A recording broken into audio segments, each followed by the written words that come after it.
Fala, meus bruxos! Iniciando mais um vídeo aqui no nosso canal, vamos fazer uma análise rápida aqui do Bitcoin, vendo a movimentação de preço que aconteceu, o S&P 500, quais foram as implicações e vamos dar uma analisada num case que nós abrimos ontem, num trade que nós abrimos ontem, num contexto de reversão de tendência e reteste de linha de suporte, beleza? Então, iniciando aqui com a análise do Bitcoin, o que nós percebemos é que no tempo gráfico diário nós ainda temos uma tendência de alta, uma vez que nós não formamos um topo descendente e perdemos o fundo anterior.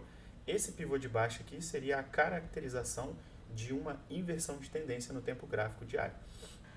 Então, como o Dow estabelecia em um de seus princípios, né, a tendência ela é mantida até que haja sinais claros de reversão da tendência. O sinal claro de reversão de tendência seria exatamente esse aqui, a formação de um topo descendente e depois perder o fundo anterior do movimento. Tá? Então, a tendência de alta no tempo gráfico diário ainda está mantida, a tendência de alta no tempo gráfico semanal ainda está mantida, uma vez que nós formamos aqui um pivô de alta, olha só, formamos aqui um topo descendente, fundo ascendente, rompemos o topo anterior. Então, neste momento, acredito que estamos realizando aqui um movimento de consolidação, né? E esse movimento de consolidação ele é caracterizado pelo um padrão de equilíbrio nos tempos gráficos menores. Se nós olharmos aqui no tempo gráfico de 6 horas, o que nós vemos é um topo ascendente, um fundo ascendente, topo descendente, fundo ascendente, e aí nós vamos aqui estreitando essa distância entre os topos e fundos. Esse é o nosso padrão de equilíbrio, tá? E geralmente o preço consolida aqui depois de uma forte movimentação de alta em que os compradores e vendedores, que são as pessoas os investidores que definem toda essa movimentação de preço, elas ainda estão tentando interpretar esta movimentação do Bitcoin, se ele vai ter uma sustentação de alta no médio prazo e no curto prazo, ou se não, ou se ele vai precisar retrair para uma zona de demanda maior, que seria uma zona de demanda específica de um fundo ascendente do tempo gráfico de uma semana, ou se nós já temos condições de ter resfriado o RSI suficientes para termos continuações de alta. Beleza. Então, quais são os nossos gatilhos aqui? O nosso suporte principal, né? E aí, olhando essa questão de topos e fundos locais e tendo em mente aquilo que faria diferença realmente na questão da tendência, o nosso fundo mais importante agora está aqui em 44.171 e o nosso topo mais importante seria 48.159, tá? Então, uma vez que se nós rompermos o padrão de equilíbrio para cima, nós iremos testar esse topo e depois testar a próxima zona de pressão, a próxima zona de resistência, que estaria ali em torno de 50 a 52 mil, tá? Então, como nós temos visto um cenário bem positivo em termos de análise on-chain, né, nós temos visto ali uma questão de saída de Bitcoin das corretoras, né, e isso eu tenho comentado muito lá no meu grupo sobre isso, né, a gente está tendo aqui uma saída massiva de Bitcoin das corretoras. Isso é característico de um período de acumulação em que os investidores, né, de longo prazo, eles estão tirando esses bitcoins da corretora com o intuito de acumular bitcoins. Eles não têm o intuito de vender bitcoins no curto prazo, porque caso eles tivessem esse intuito, eles deixariam os bitcoins nas corretoras, ou eles estariam tirando os bitcoins das suas hardware wallets para colocar nas exchanges, nas corretoras, né? Porque o camarada não vai querer pagar a taxa de transferência desses bitcoins da corretora para a sua hardware wallet, uma vez que ele não tenha interesse em vender os seus bitcoins. Então, esse é um aspecto bem positivo, né, da parte de análise on-chain. Então, acredito que nós possamos ter aqui uma continuidade de alta. Então, se nós rompermos esse nível para cima, nós vamos ter uma continuação de alta até a próxima zona de resistência, né? E aqui o que nós temos de mais característico, né, mais evidente neste movimento, que é o padrão de equilíbrio no tempo gráfico de 6 horas, tá? Então, estamos de olho aqui nesses topos e fundos do tempo gráfico de 6 horas, com a maior probabilidade de rompermos para cima e testar essas próximas zonas de resistência. E se perdermos aqui o nosso fundo no tempo gráfico diário em 44.147.171, podemos ter uma correção um pouco maior, que seria uma correção nível tempo gráfico semanal, e aí já teríamos que ficar de olho aqui com o 4 horas em nível de sobrevenda, porque seria a região de demanda correspondente, né, para uma correção no tempo gráfico semanal, tá bom? Então, de olho no Bitcoin, acredito que nós temos uma maior probabilidade de mantermos aqui nossa tendência de alta, né? O S&P também formou ali um padrão bem positivo, que nós vamos analisar agora.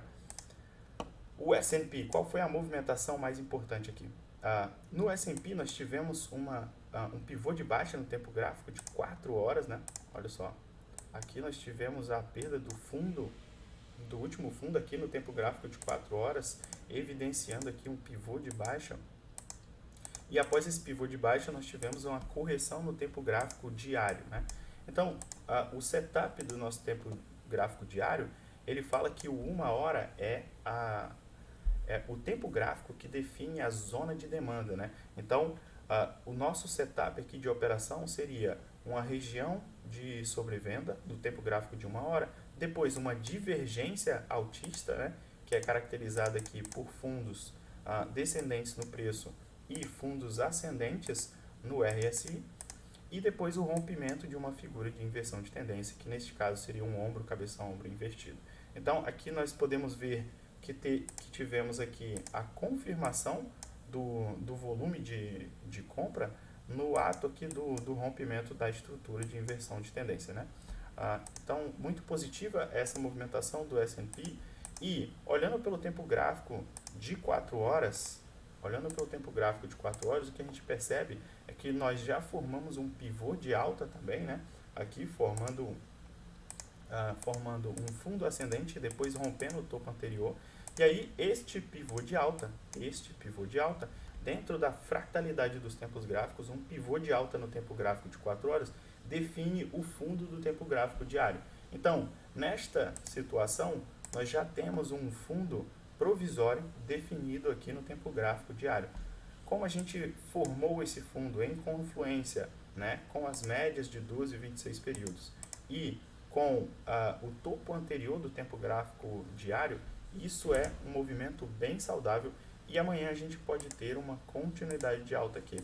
Também um próximo gatilho aqui de continuidade do movimento seria romper esse topo anterior aqui, formando o nosso pivô de alta e dando continuidade ao movimento, tá? S&P no tempo gráfico semanal começa a ficar um pouco esticado demais, então em algum momento ele vai ter que corrigir, e isso pode afetar um pouco o mundo cripto, tá? Mas por hora não temos com o que nos preocupar, apenas se nós formarmos aqui esse topo descendente e depois perder o fundo anterior. Mas como estamos acima de todas as médias, a maior probabilidade seria uma continuação de alta, ou então uma lateralização aqui para a gente esfriar os RSIs e depois termos uma continuação de alta, tá? Então, analisando o trade que nós abrimos ontem, foi nessa moeda aqui chamada Rose, né? Essa moeda mostrou um padrão muito interessante, que é um padrão sólido aqui de inversão de tendência, que se chama Adam and Eve, né? Que é Adão e Eva. Então, nós formamos aqui um padrão de Adão e Eva, tivemos o rompimento desse padrão, e depois, olha só, tivemos aqui o reteste da linha de suporte rompida. Olha só, que esse topo anterior, ele funciona como resistência. Uma vez rompida essa resistência, agora ela vai funcionar como suporte. Então tivemos aqui o reteste da linha de suporte, né? Tivemos o reteste aqui da nossa linha de suporte, onde o volume de compra atuou, onde os compradores atuaram, e nós compramos aqui dentro nesse reteste e realizamos lucro parcial aqui no alvo 1. E agora iremos conduzir esse trade de acordo com os fundos ascendentes do tempo gráfico diário, né, buscando ali uma valorização maior no alvo 2 e alvo 3, tá bom? Então, esse aqui foi um padrão bem interessante de inversão de tendência, que que nós pegamos aqui um ponto em que o stop era muito barato porque nós estávamos muito próximo aqui da nossa região de suporte, beleza? Então, essa é a nossa análise de hoje do Bitcoin, do S&P 500, demonstração aí de um trade que nós abrimos, né, numa confluência muito importante de região de suporte, com um stop muito barato, numa moeda que tem característica de ser bem explosiva, tá bom? Então, agradeço todos aqueles que estão assistindo o nosso vídeo, peço que aqueles que gostaram considerem se inscrever no canal, considerem deixar o seu like para nos ajudar a produzir cada vez mais conteúdos gratuitos para vocês, tá bom? Obrigado a todos, boa noite, aqui é a 2.